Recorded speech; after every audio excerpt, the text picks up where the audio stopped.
গত কয়দিন ধরে দেশে আগুন আতঙ্ক চলছে। কেউ আগুনে দগ্ধ হয়ে মারাও গেছেন। আগুন লাগানো লোকগুলো তো মুসলমান, তাহলে তারা কিভাবে এমন নাশকতা করতে পারে? কোটি টাকার প্রশ্ন। গত ৫০ বছর ধরে আমাদের দেশের রাজনীতির নামে ক্ষমতায় যাওয়ার জন্য কিংবা ক্ষমতা দখল করবার জন্য নানান সময় রাষ্ট্রের সম্পদ, জনগণের সম্পদ লুণ্ঠন এবং বিভিন্ন ক্ষেত্রে সন্ত্রাস এবং এ জাতীয় অরাজকতা, এটি আমাদের দেশে আমরা দেখে আসছি, চলে আসছে বহুকাল থেকে। দুর্ভাগ্যজনক একটি বাস্তবতা এটি যে এই অবস্থা থেকে আমরা কোনোভাবে উত্তরণের কোনো পথ খুঁজে পাচ্ছি না। আমাদের রাজনীতিবিদরা যদি সংকল্প না করেন যে তারা এ সমস্ত অসাধু কর্মকাণ্ড থেকে বেঁচে থাকবেন, বিরত থাকবেন, তাহলে হয়তো আমাদের রক্ষা নেই। যে সমস্ত মানুষ এ সমস্ত কাজে ব্যবহৃত হন, হয়তো সামান্য কিছু টাকার জন্য, পয়সার জন্য কিংবা রাজনৈতিক আনুগত্যের জায়গা থেকে, তারা যদি নিজেদেরকে মুসলমান দাবি করে থাকেন, তাহলে তাদের আল্লাহকে ভয় করা উচিত। আল্লাহ রাব্বুল আলামিনের কাছে বান্দার প্রতিটি ছোট বড় অপরাধের বিচার কিন্তু হবে কিয়ামতের দিন। সেখানে মানুষকে, জীবন্ত মানুষকে পেট্রোল বোমা মেরে পুড়িয়ে দেওয়া কিংবা একটি বাস, একটি রাষ্ট্রের সম্পদ কিংবা একজন ব্যক্তির সম্পদ সেটাকে নষ্ট করা, এটা যে কত বড় অপরাধ সেটি বোঝার জন্য ইসলামী দণ্ডবিধির এই সন্ত্রাস এবং ত্রাস সৃষ্টি করার জন্য বা আতঙ্ক সৃষ্টি করার জন্য জনমনে এই সমস্ত কর্মকাণ্ড যারা করে, তাদের যে শাস্তি, কঠোর শাস্তি, যেটাকে কোরআনের ভাষায় ফাসাদ ফিল আরদ বলা হয়েছে, এটা শাস্তি যেটা উল্লেখ করা হয়েছে, এটা অত্যন্ত নির্মম। ইসলামে বিবাহিত মানুষ জেনায় লিপ্ত হলে সেটা যদি সঠিকভাবে প্রমাণিত হয়, তার জন্য যে শাস্তি কথা বলা হয়েছে, তারপরেই সবচাইতে নির্মম এবং সবচেয়ে করুণ শাস্তির কথা বলা হয়েছে যারা সমাজে ফাসাদ সৃষ্টি করে এদের। তার মানে তারা আল্লাহ তাআলার কাছে কতটা ঘৃণিত এবং নিকৃষ্ট। আল্লাহ তাআলা আমাদের সংশ্লিষ্ট মানুষজন যারা আছেন তাদেরকে আল্লাহ তাআলা হেদায়েত করুন, যারা আমাদের এই সমাজটাকে এভাবে তারা শেষ করছে এবং অশান্তিতে তারা ভরে ফেলেছে। আল্লাহ তাআলা রহমতের চাদরে, শান্তির চাদরে আমাদের সমাজটাকে ঢেকে নিন এবং আমাদের রাজনীতিবিদদের, আমাদের নেতৃত্বশীল মানুষদের আল্লাহ তাআলা সুমতি ফিরিয়ে দিন। তারা যেন অন্তত এ ধরনের অমানবিক কর্মকাণ্ড একটু ক্ষমতায় যাওয়ার জন্য বা ক্ষমতায় টিকে থাকার জন্য তারা যেন না করেন। নবী করিম সাল্লাল্লাহু আলাইহি ওয়াসাল্লামের সময় এক ব্যক্তি কিছু পিপীলিকা আগুন দিয়ে পোড়াচ্ছিলেন। নবী সাল্লাল্লাহু আলাইহি ওয়াসাল্লাম দেখে তাকে বললেন যে, "তুমি পিপীলিকা আগুন দিয়ে কেন পোড়াচ্ছ? লা ইউআযযিবু বিন-নার ইল্লা রাব্বুন নার। আগুন দিয়ে শুধুমাত্র আগুনের সৃষ্টিকর্তা পোড়াতে পারেন, তুমি কেন পোড়াচ্ছ?" তার মানে নবীজি তাকে বোঝাতে চাইছেন যে তুমি এই পিপীলিকা দ্বারা যদি ডিস্টার্ব ফিল করো, তাহলে সেক্ষেত্রে তার উপদ্রব থেকে বাঁচার জন্য তাকে মেরে ফেলতে পারো, পিষে মেরে ফেলো, কোনোভাবে মেরে ফেলো, কিন্তু আগুনে পুড়িয়ে তাকে মারবে, তিলে তিলে শেষ করবে, নির্মমভাবে শেষ করবে, এই অধিকার তোমাকে দেওয়া হয়নি।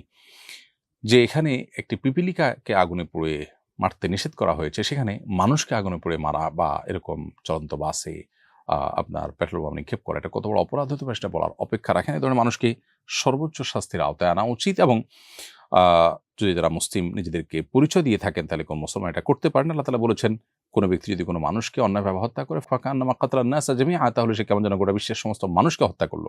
গোটা বিশ্বের মানবতা হত্যার শামিল। বিধায় এ ধরনের কর্মকাণ্ড কোনো মুসলমান করতে পারেন না। যারা করেন তারা জঘন্যতম অপরাধী এবং তাদেরকে সর্বোচ্চ আইনের আওতায় আনা উচিত এবং আমাদের জাতি হিসেবে সবাইকে ঐক্যবদ্ধ হতে হবে যে এই দীর্ঘদিনের যে অপসংস্কৃতি, এটার সাথে যারা জড়িত হবেন তাদেরকে আমাদের বর্জন করতে হবে।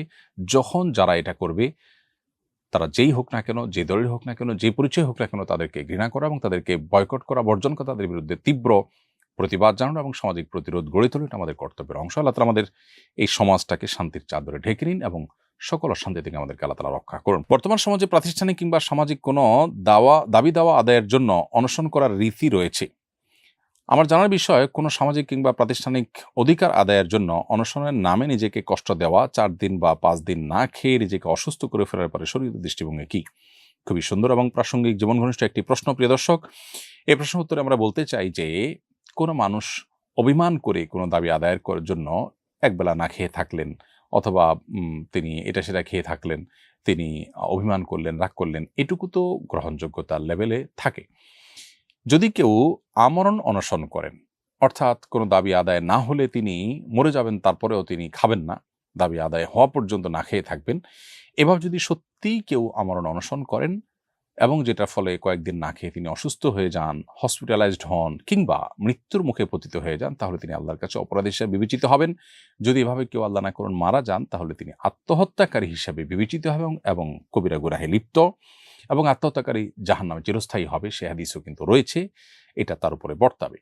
এভাবে নিজের জীবনকে বিপদের মধ্যে ঠেলে দিয়ে তারপর কোনো দাবি দাওয়া আদায় করার চেষ্টা, এটা ইসলামী কোনো পদ্ধতি নয়। প্রচলিত সমাজে এই পদ্ধতি খুব বেশি পপুলার বা পরিচিত হলেও ইসলামের দৃষ্টিতে এটি গ্রহণযোগ্য না। আল্লাহ তাআলা কোরআনে কারিমে পরিষ্কারভাবে বলেছেন, ওয়ালা তুলকু বিআইদিকুম ইলা তাহলুকা, তোমরা নিজেদেরকে ধ্বংসের দিকে ঠেলে দিও না। আল্লাহ বলেছেন, লা তাকতুলু আনফুসাকুম, তোমরা নিজেদেরকে শেষ করে দিও না। অতএব আপনি নিজেকে শেষ করে দেওয়ার অধিকার কিন্তু নেই। আল্লাহ তাআলা পরিষ্কারভাবে সেটি আমাদেরকে নিষেধ করেছেন। নবী সাল্লাল্লাহু আলাইহি ওয়াসাল্লাম বলেছেন, ইন্না লিজাসাদিকা আলাইকা হাক্কা, তোমার শরীরের কিন্তু হক আছে তোমার উপর। অতএব তুমি শরীরের হক আদায় করতে হবে। আপনি না খেয়ে সামান্য দাবি দেওয়া, যেকোনো দাবি দেওয়ার জন্য না খেয়ে আপনি নিজেকে শেষ করে ফেলার কিন্তু অধিকার নেই। অতএব আমরণ অনুসরণের এই পদ্ধতিকে ইসলাম সেভাবে সমর্থন করে না। হ্যাঁ, আপনি যদি এটাকে জাস্ট অভিমান হিসাবে নেন যে আপনি সামান্য কিছু সময় না খেয়ে থাকলেন বা একটু অভিমান করলেন, সেটা তো হতেই পারে।